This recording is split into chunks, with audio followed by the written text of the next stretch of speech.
This is a KOAT Action 7 News Commitment 2021 debate special. Welcome to the debate for the Congressional District 1 seat. I'm Shelley Rabando. And I'm Doug Fernandez. A special election is happening in June to fill the seat vacated by Deb Haaland.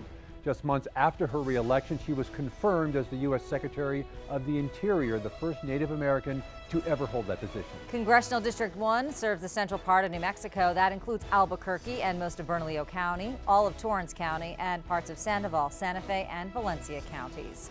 6 candidates qualified to run for the special election. 2 are write-in candidates. In this debate, you're going to hear from the Republican, Democrat, Libertarian, and Independent candidates. Mark Morris describes himself as a New Mexico native. He was a starter for the Lobos, has 2 degrees from UNM, and owns a business with his wife in the healthcare field.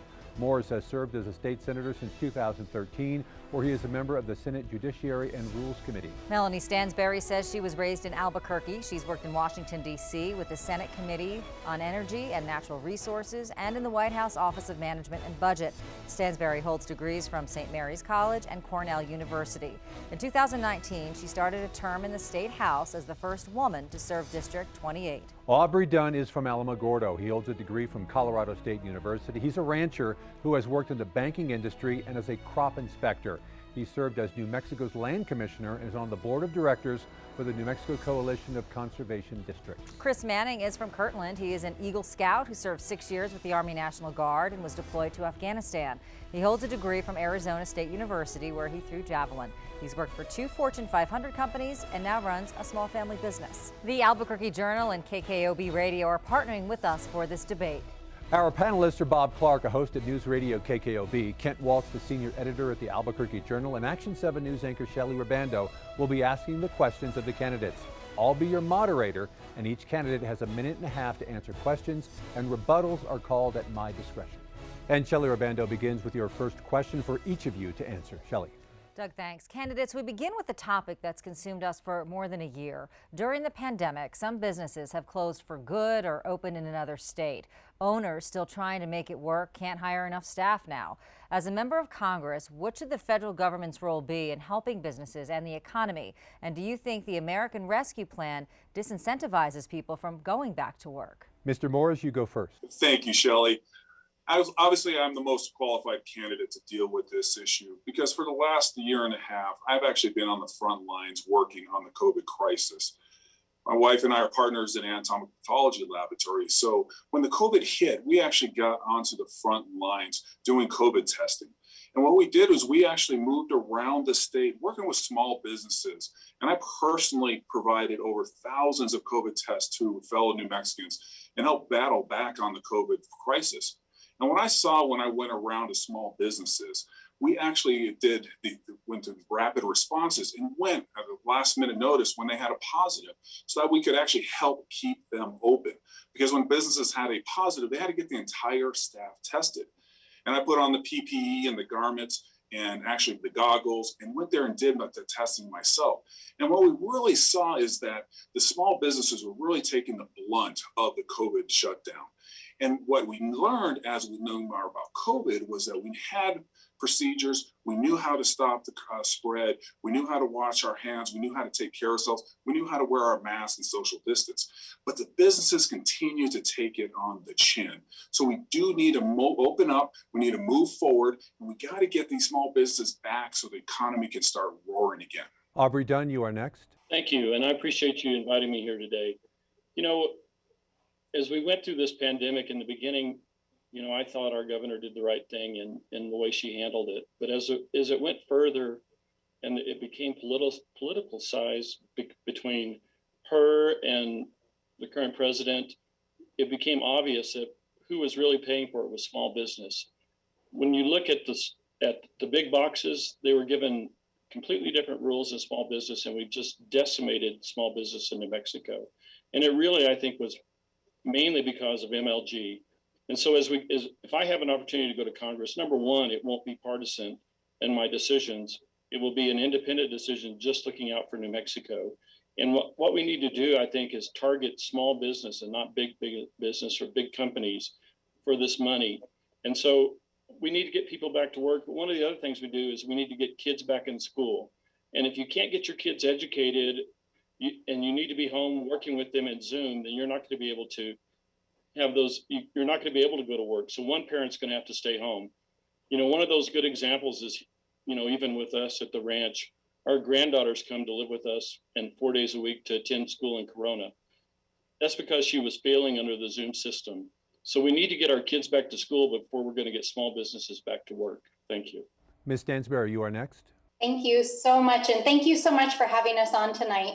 We need to get New Mexicans back to work. And the way we do that is by supporting our families and our communities, investing in jobs, and ensuring, yes, that we get our kids fully back in school and kids have access to childcare.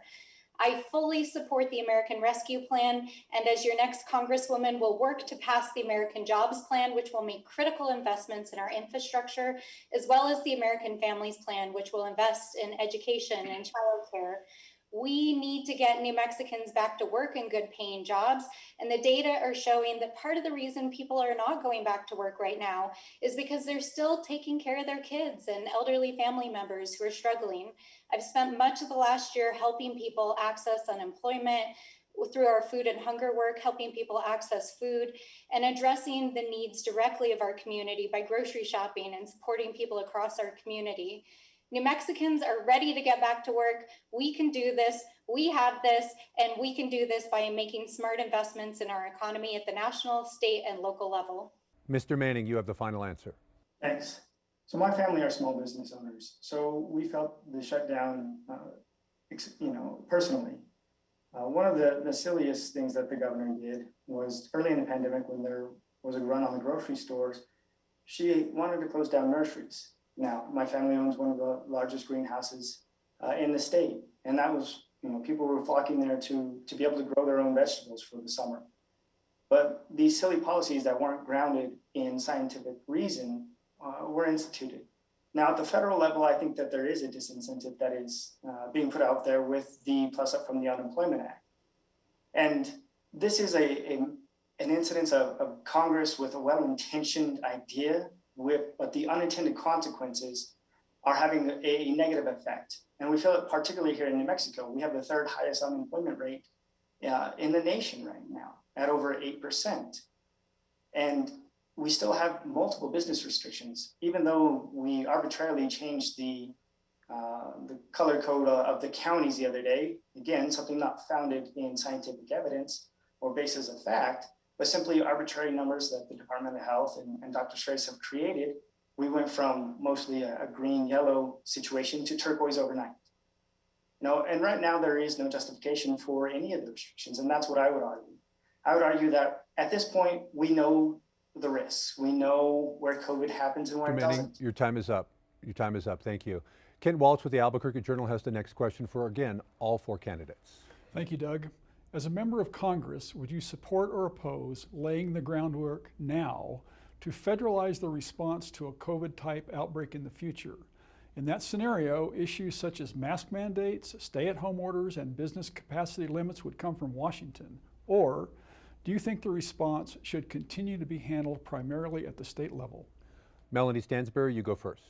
We need to follow the science. What I support is following the science. And what we have seen is over the last several months, our president has taken the science seriously and gotten to work and worked with our businesses, with our pharmaceutical companies, our states, our tribes, and our communities to make sure that people are getting vaccinated, that we're addressing the needs of our communities, and that people are safe. I would support efforts at the federal level to have coordination across our states, across our tribes, and across our communities. But of course, we need to also have the flexibility to implement at the local level in the ways that make the most sense. So it's critical that we follow the science, that we have national baseline standards to ensure people are safe, and that we're partnering with our communities and really centering our communities' health needs as we do that. Mr. Manning, you're next. No, I'm against a top-down approach in this. And I think the failures over the last year of the federal government show the reason why.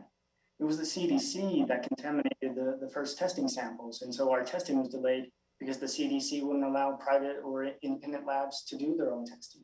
It had to come from Washington, D.C. The FDA wouldn't certify independent labs. If you weren't already bought into the system, you couldn't get the testing supplies out. Whereas in a distributed system, the local laboratories could have. Washington finally, the University of Washington finally ignored the FDA and started producing their own testing so that way the citizens of Washington could get tested. Now, there should be some guidance and there should be some general guidelines from the federal government, but particularly in a pandemic, it spreads unevenly. And even with a statewide mandate, you saw that wasn't the right way to go either, because there were cases where early in the pandemic, some of the counties had 0 cases and yet they were shut down.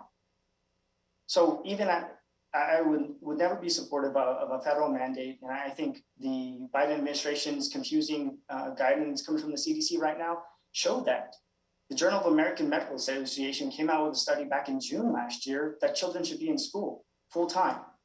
And yet here they are today, still not in school full time. That's what the science says, and we ignore it at the federal level. Mr. Dunn, you are next. Thank you. No, I am totally against sending more power to the federal government on how we handle these type things. And in fact, I think in New Mexico, we've given too much power to the governor. If we approach one of these pandemics again, I think we should have a joint task force made up of legislatures and the executive branch, and not give all the power to just one person who turned into a tyrant during this thing and shut down small businesses, caused tons of losses, and it has really hurt our children in not being in school. So giving more power to the federal government, I'm totally against. And it seems like someone would want to do that only if they're really not tied to the local people. And so I want to go as an independent and just work for New Mexicans. Thank you. And Mr. Morse. Thank you, Kent. This is obviously a multifaceted problem, and we live in a federal system of government. Where the federal government really can help is with the research and the might that they can bring resources to fight a future pandemic or any other crisis that we face. However, the states are much more nimble in dealing with local issues and statewide issues. So it really is a multifaceted issue. What the federal government can do immediately is help bring American jobs and manufacturing back, for medical manufacturing back into the state, for pharmaceutical manufacturing back into New Mexico and across the country. And right now we create a lot of disincentives for manufacturing here in the nation. And so when the pandemic started, again, we were on the front lines, but we couldn't find PPE or PPE. We couldn't get supplies and reagents for our COVID testing because the manufacturing was all overseas.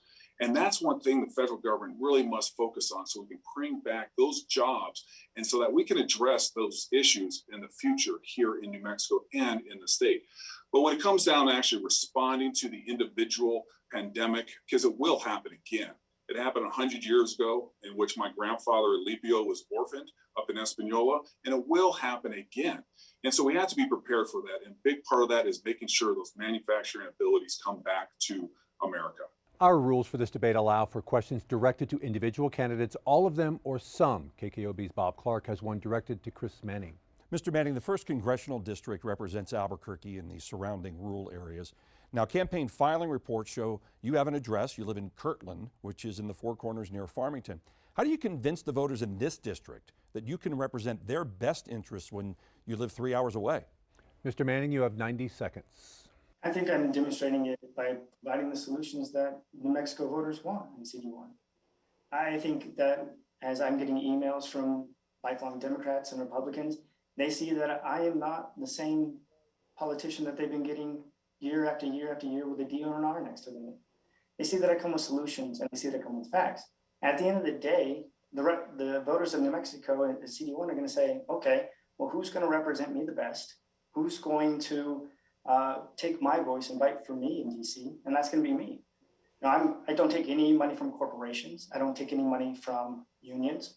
And so my campaign is funded 100% by citizens. At the end of the day, the voters of CD1 are going to say what is most important.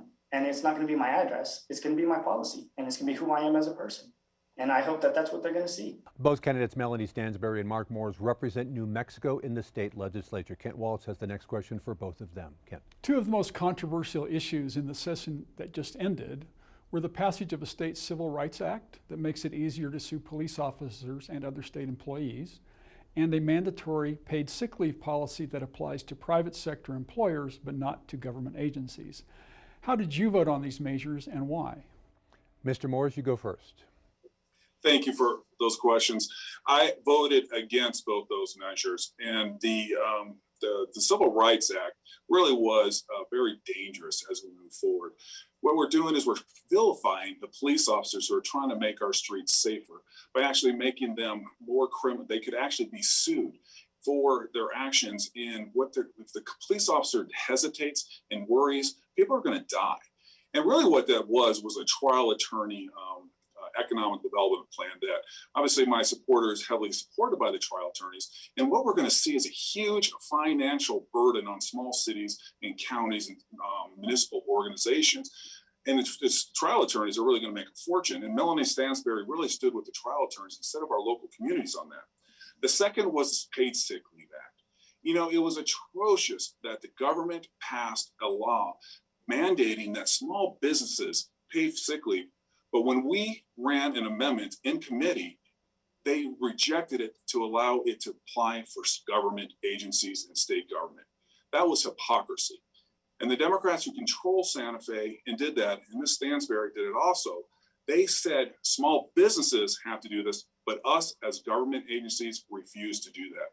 And that is the hypocrisy I think New Mexicans are tired of, is that what's good for small business should also have been good for government. Ms. Stansberry, your reply. Thank you. I voted in favor of both of these pieces of legislation because I stand with our communities, I stand for social justice, and I stand for our workers. So first, let's talk about the Civil Rights Act. The Civil Rights Act purpose was to end qualified immunity, and it was a recommendation that came from the Civil Rights Commission, which was advising our state on actions to take regarding criminal justice reform in the wake of the George Floyd murder.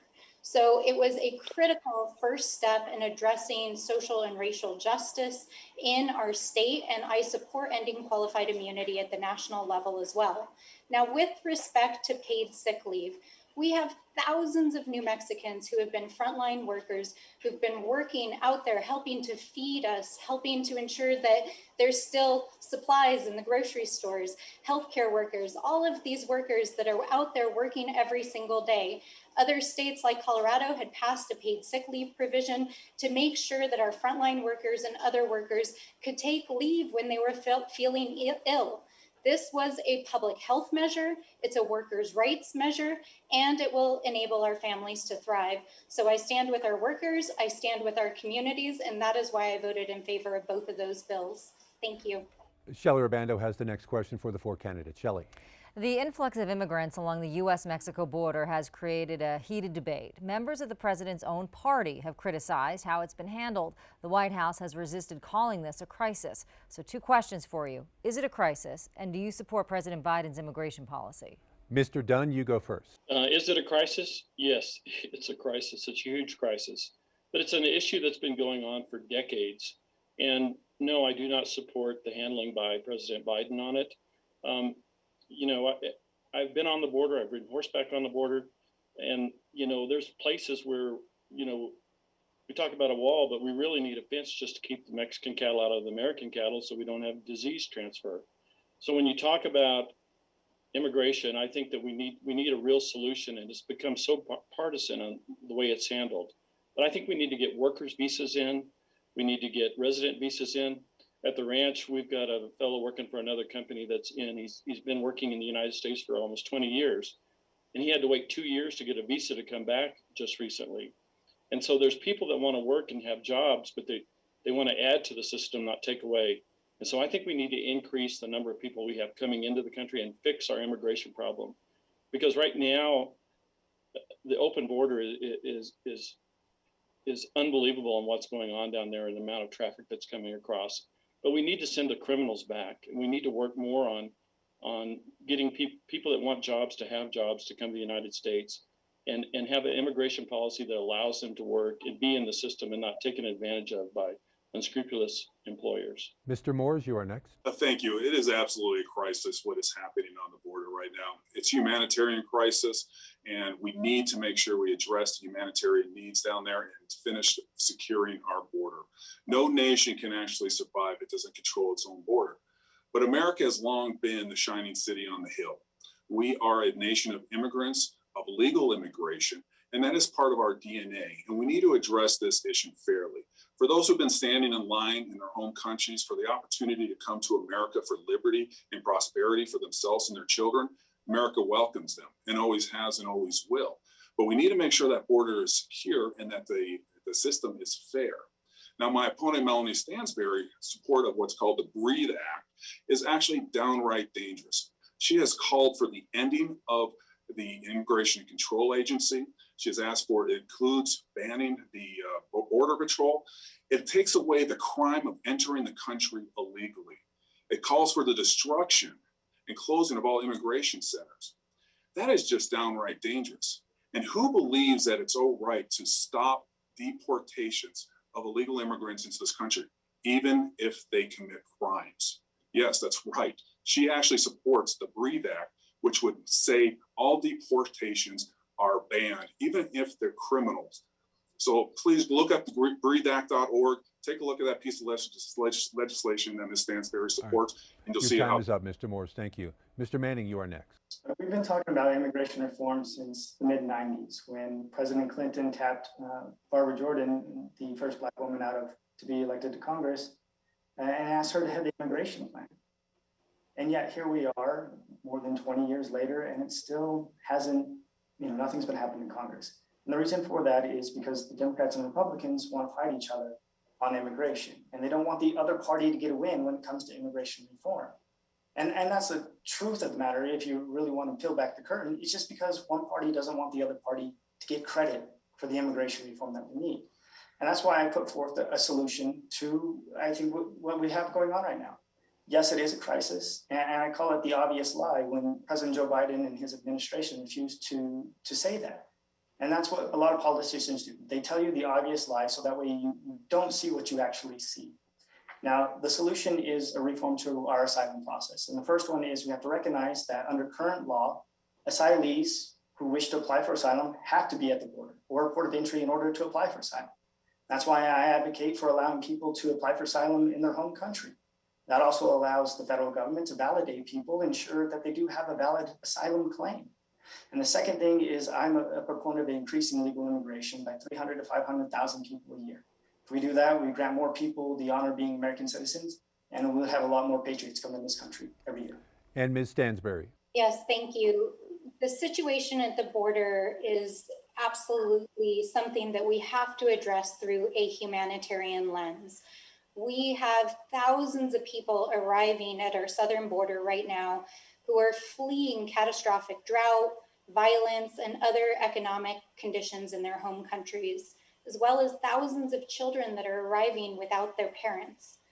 We have to address this issue by providing humanitarian aid, by providing help and support for home countries to ensure we are addressing the economic and human security of these communities. And we have to address our asylum system. We have to ensure that there's appropriate resources, and we need to be passing bipartisan, comprehensive immigration reform in Congress that protects our dreamers, that provides a path to citizenship, and that ensures that we have an immigration and an asylum system that is fair, just, and equitable. So that is how we address this issue, and I do stand with President Biden and his administration and my colleagues on both sides of the aisle who are calling for action to address these issues urgently. And Bob Clark has the next directed question for the independent candidate. Mr. Dunn, you certainly bill yourself as the candidate in this race with the most experience to represent rural voters, not just of CD1, but throughout the state of New Mexico.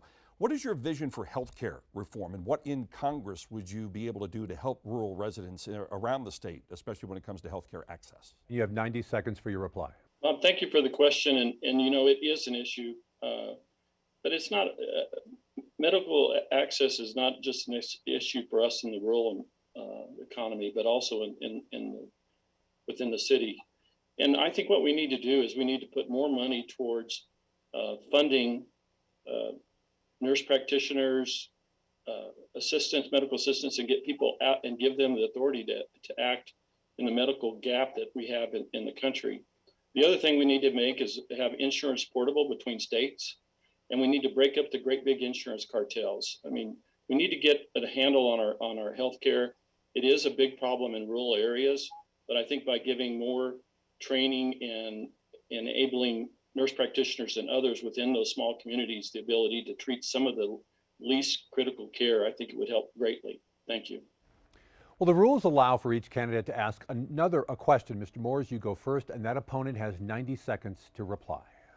Thank you. Thank you. I appreciate the opportunity to ask this question because it's very concerning. Melanie, you supported the Bereaved Act, and on their website, it talks about that we cannot have justice and liberation in America until we end all policing, prisons, and all punishment paradigms. It also calls for the elimination of the terrorist watch list. And you know what? It also calls for a reduction of 10% in military spending. In your thesis at Cornell University, you talked about America being an imperial empire. And now New Mexico has two national laboratories, 3 Air Force bases, and 2 Army installations. With that 10% reduction in military spending that you're proposing, which base are you planning on closing? Thank you so much for this question. Well, I do have a master's in sociology from Cornell University, and I am a STEM professional that works in water resources management, that has worked with our tribes and communities across the state. And I've worked at the federal level in the White House in the Office of Management and Budget in the United States Senate, and have extensive experience working in our communities across the state on economic development and natural resources issues. And ultimately, at the end of the day, I am running for Congress to ensure that our communities are safe, that we can invest in the prosperity and safety and human well-being, and I stand for social justice. So I will fight for New Mexicans in Congress. I will ensure that we are passing laws that protect people's rights and that address our economic and social welfare. Okay, Ms. Stansberry, you have a question for one of your opponents. Yes, thank you. I would like to ask this question of Senator Moores. So Senator Moores, we both serve in the legislature, and you have voted twice against a bill that would end a antiquated and unconstitutional abortion ban that was put on the books in 1969. How can you explain why you took this vote, and do you trust women to make their own decisions? First off, I am pro-life. That bill was passed in 1969, as you mentioned, by a Democrat legislature. And it has been in place for 52 years when Democrats have actually controlled both the House and the Senate the entire time. And so I am pro-life because, in New Mexico, we are the late abortion capital of the world. The first time I held my daughter in my arms, and it was just moments after she was born. Under New Mexico law that you support, Melanie, just moments before I held her in my arms, she could have been killed. She wasn't a blob of cells. She was a human being. I also oppose having taxpayers be forced to pay for abortions. In New Mexico, you have supported late-term abortions up to birth. Now, I'd be happy to actually give you the rest of my time because you did not answer my question about which military base you would close here in New Mexico after your radical proposal to defund the military by 10%. 3 Air Force bases, 2 Army installations, 2 national laboratories. And it's very obvious you have a responded question or you wrote answer, but you didn't answer the question, Melanie. So please tell New Mexicans which military base you think is worthy of closing to meet your reduction in military. Time is up. We're going to go ahead and move on to the next candidate. Mr. Manning, please ask your question to one of your opponents. Now, 30 seconds again, please. So this is going to be airing on Mother's Day, so I think it's appropriate to acknowledge that. And so, Aubrey, my question is for you, since I think we kind of get left out of that back and forth. Tell me your favorite memory of your mother. My favorite memory of my mother. Well, my mother was a PE teacher down in Alamogordo, and I appreciate you giving me a positive question since it's Mother's Day. But probably the one of the greatest things she taught me was how to play tennis. And so, my mom is still alive. She's 91 years old, lives in Wichita Falls, Texas, and still drives a car. But her teaching me how to play tennis is probably my greatest memory, and I appreciate her for doing that. So thank you, Chris. Not a normal debate question, but it was very insightful. Thank you. Well, Mr. Dunn, it's now your opportunity to ask a question of one of your opponents. Well, I probably won't be as nice. Representative Stansberry, I've been in New Mexico. I just turned 65, and so I get Medicare, which I'm very happy about. And I've been in politics off and on for quite a bit as our family, and I just haven't run across you, and I'm sorry we haven't met in person, but I have a lingering question. It seems like you've only been back in the state about 48 months, and it almost appears you've come here to run for office, and so you state that you're a consultant and a water expert, and I do a lot of water work with the land office. So I just kind of like to know really how long you've been here and what you really do as a consultant. Yes, thank you, Mr. Dunn. I really appreciate that question. So I'm a native New Mexican. I was born and raised here. I grew up right here in Albuquerque. I went to public schools here. I've worked here throughout my career. I grew up in a working family of small businesses, and I've worked in all different sectors in our state. And in 2010, I had the extraordinary opportunity to go work in the White House during the Obama administration. And so I packed up my bags. I was living here in New Mexico at the time, working on my PhD research, looking at land and water rights here in New Mexico. And I went to Washington, and I thought I was going to stay for 6 months and ended up staying for almost 7 years. And when I moved home, I started a consulting practice to help advise on how do we translate the physical science of water and climate change into plans and policies to help us get through drought and the changes that are already impacting our communities. So I do work with philanthropy, with different research organizations and nonprofits across the state. And I really appreciate the question, and it's nice to be here with you today. And Shelley Urbando has the next question for all of the candidates to answer. Shelley. For years, our state's biggest city has been a hotspot for violent crimes. What can really be done at the federal level to combat this? Because many people watching right now have been victims, and they want to know they can feel safe living here. Mr. Manning, you go first. Now, at the federal level, let's be honest, there are some things that Congress can do. And this is one of those issues that I see as a local issue. And the highest correlation between crime is going to be education and unemployment. I've cited this before, but The Guardian ran an article a couple of years ago titled, "To Solve Crime, Think Local." And what it shows is there's a very high correlation between school dropout and male unemployment and crime. And so the biggest, the best way in order to prevent crime is to attack what causes it, and that's dropout rates and unemployment. And so one of the things that I advocate for at the federal level is going to be school vouchers or savings accounts for parents. And what this would allow you then as a parent is to be able to take those federal taxpayer dollars and use them at whatever school you think is best for your children, whatever you think is going to give them the best opportunity to succeed. And I'm not interested in funding the systems or the teachers' unions. I'm interested in letting parents decide where's best to send their taxpayer dollars in order to fund their children's education. And we need to revamp our education system. Instead of focusing so much on education, we also need to teach trade skills in our high schools. We need to teach culinary arts, barbers, whatever it is. I want you to leave high school with a skill set that pays better than minimum wage. And that's my ultimate goal. Time is up. Thank you. Ms. Stansberry, you're next. Thank you so much. As somebody who grew up here in Albuquerque, my heart just truly breaks when I see the amount of crime and social issues that are affecting our community. And I agree a lot with what Mr. Manning is saying. I believe we have to bring critical investments home to help support our public safety. And that is why in the state legislature, since I've been serving since 2019, I have helped to coordinate the city's capital outlay program around public safety funding.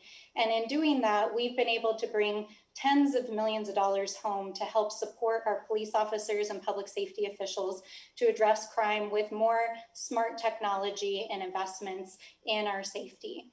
But we also have to address and reform our policing system and invest in our communities and the kinds of things that Mr. Manning is talking about. Investments in education, investments in behavioral health, investments in growing our economy. And so as your next Congresswoman, I will ensure that we are doing both, that we are making smart investments in our public safety, as well as investments in the well-being of our community. Mr. Dunn, you're next. Thank you. You listen to Bob Clark every morning, or different radio stations talk about the number of deaths each day here in Albuquerque, and it's heart-wrenching and scary at the same time. I mean, we're highest in crime, lowest in education. And, you know, one of the things I think that caused this is when we did the change in bail bonds. And, you know, I understand, I mean, if Chris and I have the same crime and he doesn't have the funds to get out of jail and I do, then it's really not equitable. But I think what's happening is we have a lot of criminals that are just flowing through the system, get an ankle bracelet, and then go rob somebody's house or shoot somebody or whatever crime they do. And so from a federal level, I think what we could do is we could get money into the court system in New Mexico to actually keep people at home on ankle monitor and not let them go out and commit crimes. Because I think a lot of the thing is we're slapping a ankle bracelet on them and out they go and do whatever crime they want to do. We need to get further training into the police, and not just New Mexico, but not just Albuquerque, but all over. And so I think getting federal dollars that aren't tied to certain federal things, but tied to helping New Mexico would be one way Congress could help in this item. So, but still, I think we need to monitor the criminals that create and not just create a revolving door like we have now. We need to enforce the laws we have on the books. Thank you. And Mr. Moores, you are next. Thank you. Crime in Albuquerque and central Mexico is out of control. This morning, I had a meeting with a group of law enforcement officers from right here in Albuquerque. And right now, we're looking at least 45 murders, 75% more than we've ever had in New Mexico and central New Mexico. Crime is just destroying this community. Now, Ms. Stansberry just took credit for bringing millions of dollars of capital outlay to Albuquerque for law enforcement. Well, that's including capital outlay that I helped appropriating and to help get for our schools and our police forces. So that's a typical kind of politician trying to take credit for something that she really had nothing to do with, and then taking credit for some work other people did. Because if she was so successful fighting crime, then those 45 murders are at her feet. Because that is the kind of failed leadership we don't need in Washington. If she was so successful fighting crime and we have this record number of murders, well, maybe it's time for new leadership. Because her actual action, and the reason she is running a TV ad right now, is to hide her incredibly radical proposal on the Breathe Act. Go to breatheact.org and look at this. It would completely defund police and prisons, including emptying federal prisons within 10 years. That's right, 10 years. Does anyone think that makes any sense? I'm going to go ahead and call for a rebuttal here because you said 45 murders might be at her feet. Ms. Stansberry, quickly reply to what he said about that. Thank you so much for the opportunity. Well, first of all, my record is clear. I have made major investments myself and helped to coordinate massive amounts of public safety funding coming back to Albuquerque for smart investments in our public safety technology and for our law enforcement. But secondly, I want to say that our country is having a critical discussion right now about criminal justice reform and policing and systemic racism. And I find it offensive and deeply unconscionable that it is being politicized in this manner. Kent Waltz has the next question for all four candidates. Rebuttal replies are limited to 30 seconds, please. Kent, go ahead. In the wake of recent shootings, President Biden has taken some steps towards gun control by executive order, but he is urging Congress to do more, including a ban on assault-style weapons. What is your position on this, and what would you do to address the millions of those weapons legally owned by Americans now? Ms. Stansberry, you go first. Thank you, Kent, for the question. I support reinstating the assault weapon ban and gun buyback programs because our country is facing an epidemic in gun violence. Our kids are literally afraid to go to school. In Congress, I will support common sense gun safety laws, including universal background checks, reinstatement of the assault weapon ban, gun buyback programs, and critical investments in community intervention, prevention, and mental health programs, because we have to address this issue now.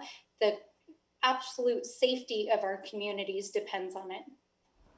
Mr. Manning, you're next. And this is an area where I'm clearly opposed to Ms. Stansberry on that. We had an assault weapons ban in the 90s, and the CDC did a study on it, showed that it had zero effect on crime or murder rates.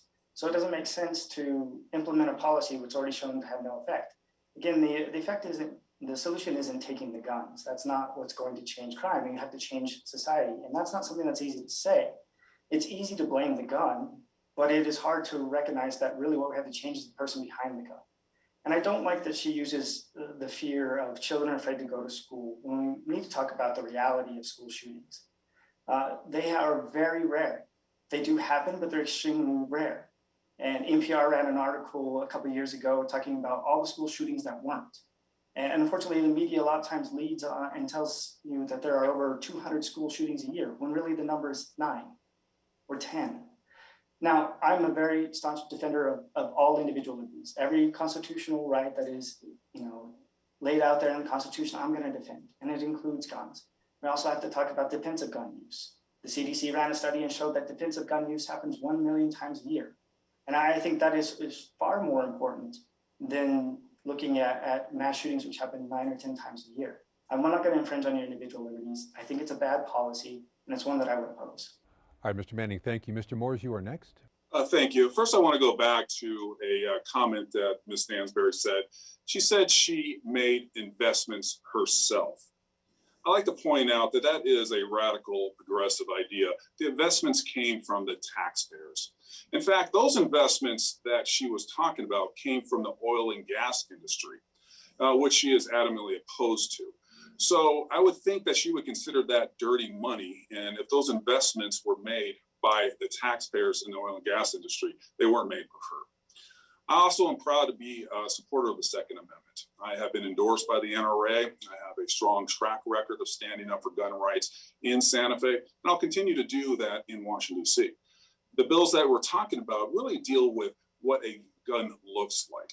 And I have a huge problem with the federal government, state governments coming in and taking away weapon or any firearm from someone who is using it for lawful purposes, for hunting, shooting, sports, whatever they're using it for, that is lawful. That is what America is about. It's in our Constitution, and I will stand for the Second Amendment.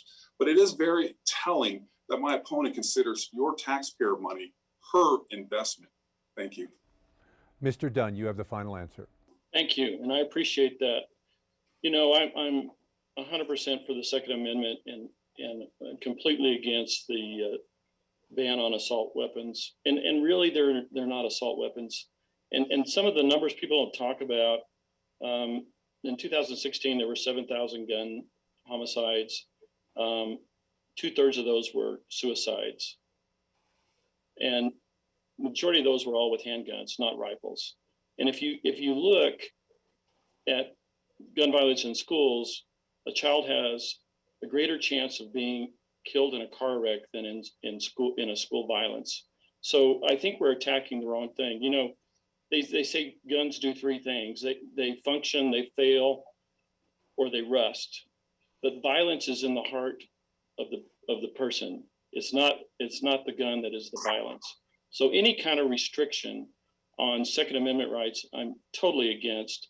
I would guess I would probably the only one on this stage tonight that actually has fired a firearm within the last week.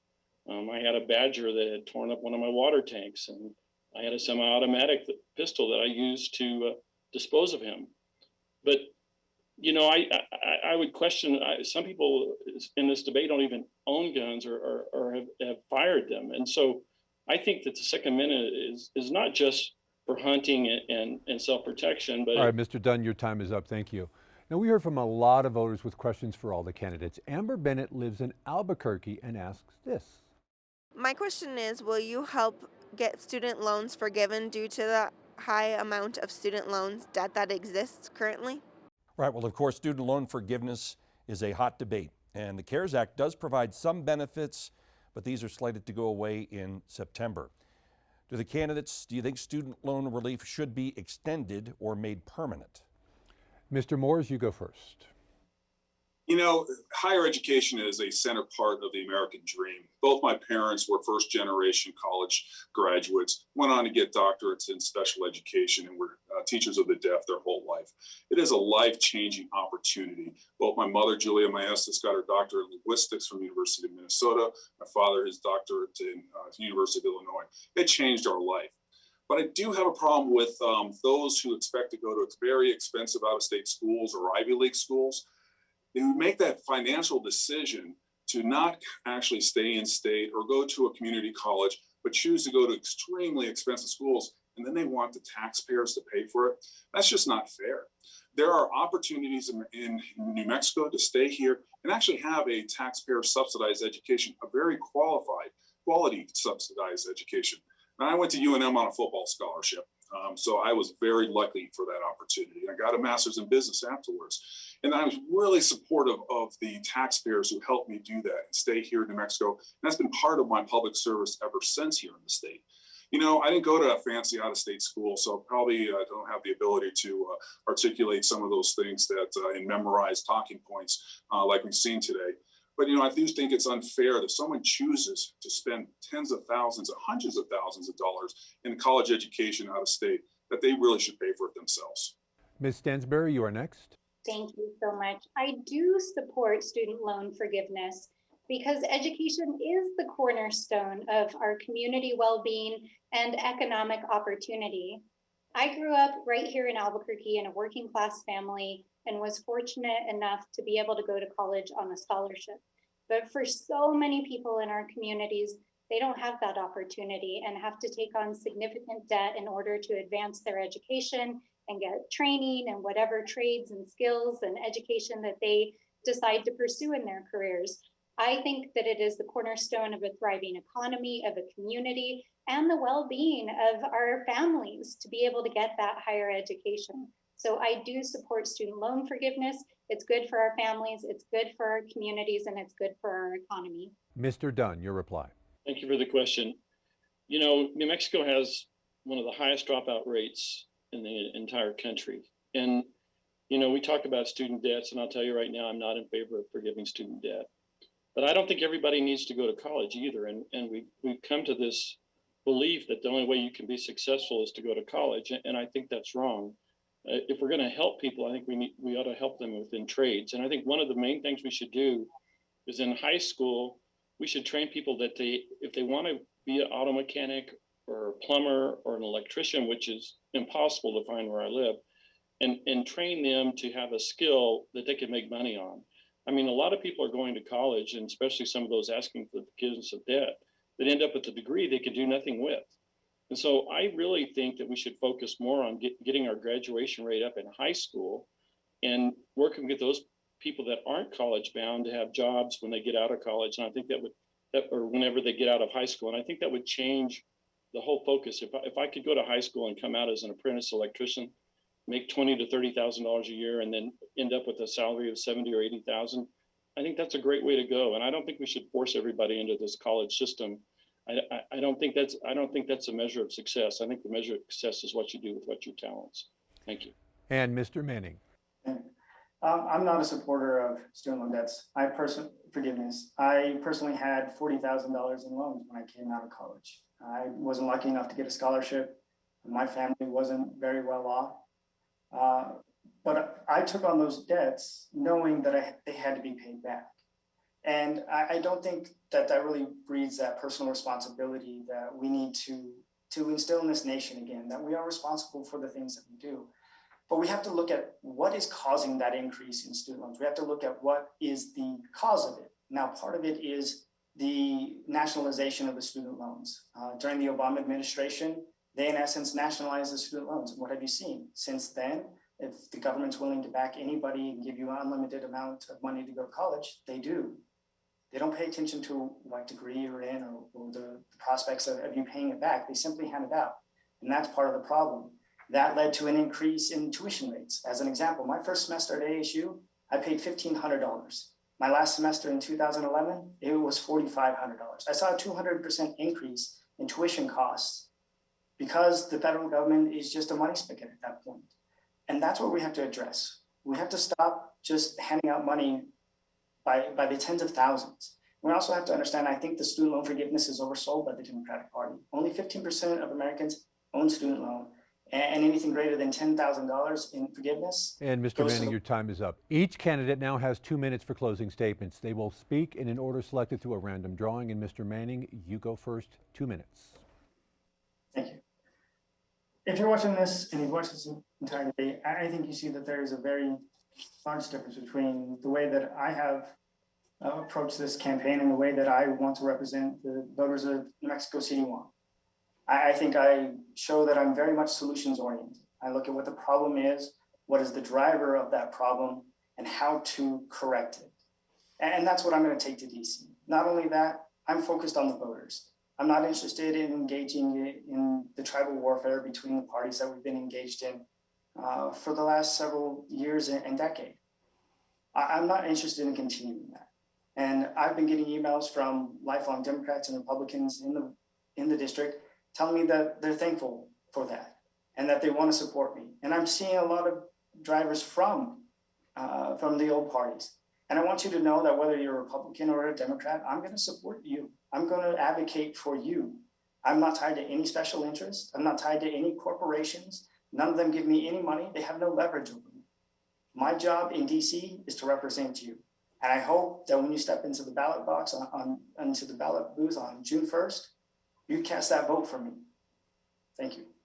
Ms. Stansberry, your closing statement, 2 minutes. Thank you so much. And thank you to everyone out there who's been watching today and to all of our candidates for sharing your visions and your ideas about how to advance New Mexico. I am Democratic Representative Melanie Stansberry, and I am running for Congress because I believe in New Mexico and I believe in our future. I have dedicated my career to serving our communities as a staffer, as a researcher, and a public servant, working in the White House, the Senate, and the legislature, and in communities across our state. I grew up right here in Albuquerque in the North Valley and the West Side, went to Albuquerque Public Schools and graduated from Cibola High School. And I grew up in a working family, growing up working construction and bussing tables. I know what it's like to struggle to make ends meet and the work we must do to rebuild our economy and jobs, to address social and economic justice in our communities, to tackle hunger and homelessness and drought and climate change. But to do so, we need to elect somebody with vision who will work with President Biden and across the aisle to deliver for New Mexico. We need to elect someone who knows the science, who knows our communities, and will roll up their sleeves and get to work for our people. That is why I'm running to be your next Congresswoman, because as a New Mexican, I know that we have what it takes to get the job done and the grit and determination and heart to do it. Thank you and have a good night. And Mr. Moores, you are next. Thank you so much. I appreciate you all putting on this forum tonight. It's been very informative. It showed a very stark difference between candidates. I am very proudly a New Mexican, and that's why I am running for office. My family first came to New Mexico, what is now New Mexico, in the 1600s. I'm a proud Norteño. My mother, Julia Maestas, had the opportunity to become a teacher of the deaf. My grandpa, Lipio, who I mentioned earlier, was orphaned by the Spanish flu. And our family goes back generation and generations working the land of northern New Mexico, digging ditches at Saquias and farming. And that is why I'm so proud of being New Mexican. And I'm so concerned about the direction of this state. The radical agenda that is wanting to fundamentally change New Mexico is scary. Out of control crime here in New Mexico, in central New Mexico, with 45 murders. And we have a radical proposals to actually close down prisons and defund the police. And you know, it's just scary what is happening in the state, because I love this so much. My children live here. My 2 grandchildren are going to public school right now. And Lisa and I have been healthcare professionals here in the state of New Mexico on the front lines fighting COVID. And that is actually what I really need to emphasize here, is that this race is about someone who is a small business owner, someone who cares passionately about New Mexico, someone who has served this state and actually given so much back to the state, versus really a Washington insider. And that's what we're doing. We're moving forward. We're going to fight for New Mexico. We're going to fight for small businesses in this radical agenda that is just tearing apart New Mexico. We're going to take care of our families. And that is really what I want to do, because policy, what we heard tonight was a lot of memorized answers, but no real, or memorized responses with no real answers to the tough questions. And what really voters should be tired of just someone coming on here. Mr. Moores, your time is up. Thank you. Mr. Dunn, you have the final closing statements. Thank you, and thank you all for putting this on and being the only TV station that invited me.